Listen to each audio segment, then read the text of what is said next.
Sahabat setia Gowori yang dikasihi Tuhan, Shalom. Hari ini adalah Senin 14 Juli 2025. Kita mengawali pekan ini dengan penuh rasa syukur dan dengan penuh semangat kita mau katakan I love Monday. Hari ini kita akan bersama-sama merenungkan firman Tuhan yang diambil dari Injil Matius 10 ayat 34, dilanjutkan Matius bab 11 ayat 1. Mari kita siapkan hati kita. Haleluya, haleluya, haleluya.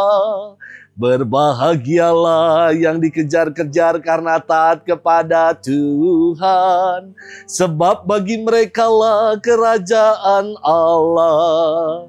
Haleluya, haleluya, haleluya.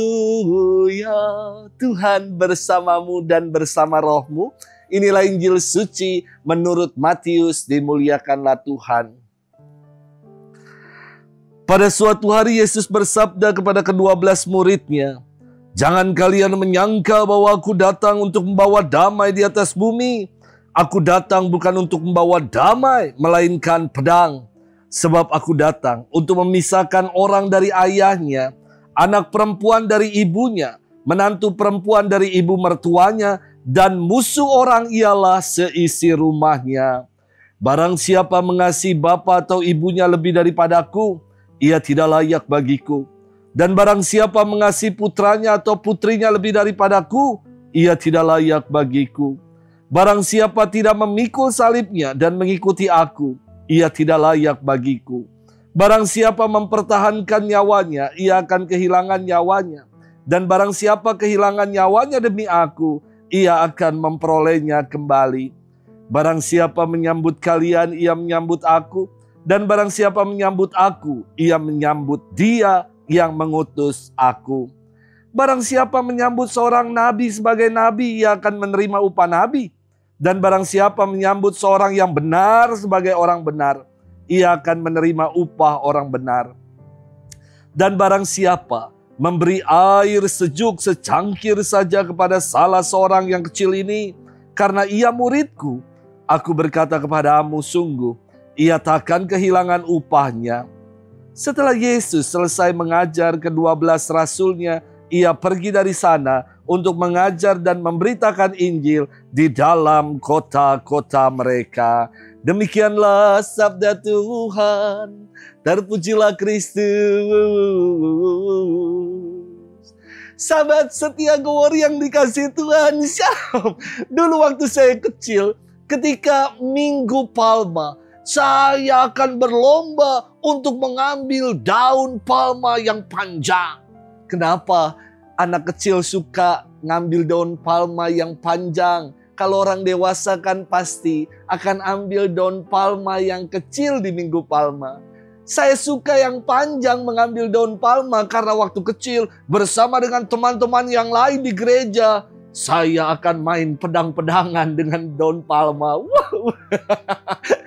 Padahal tadinya digunakan untuk menyambut Yesus yang Raja Damai, daun-daun palma digoyang-goyangkan. Selesai gereja, saya main di pelataran gereja bersama dengan teman-teman. Pedang-pedangan pakai daun palma. Sahabat setia Gowori yang dikasihi Tuhan, firman Tuhan hari ini kerap disalah mengerti.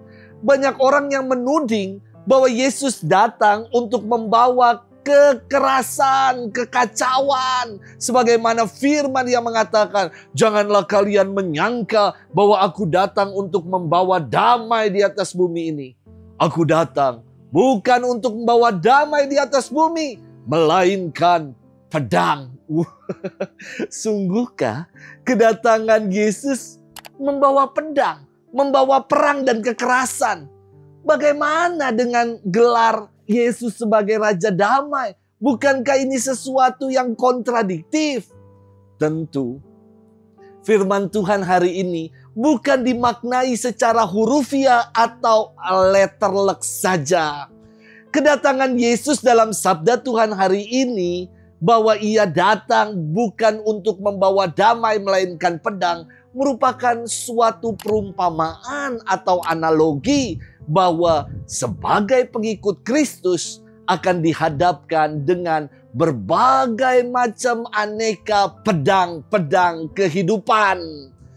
Yang yakni berupa penolakan, pertentangan, pertikaian akan terjadi bahkan di dalam rumah sendiri.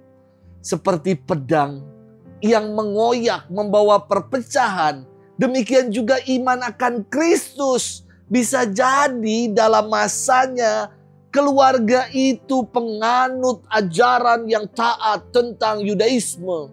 Ketika Yesus mengajarkan ajaran yang baru, dan ada di antara keluarga itu yang meyakini dan mengimani Yesus, mungkin ada penolakan, pengucilan, bahkan di dalam keluarga terjadi perpecahan.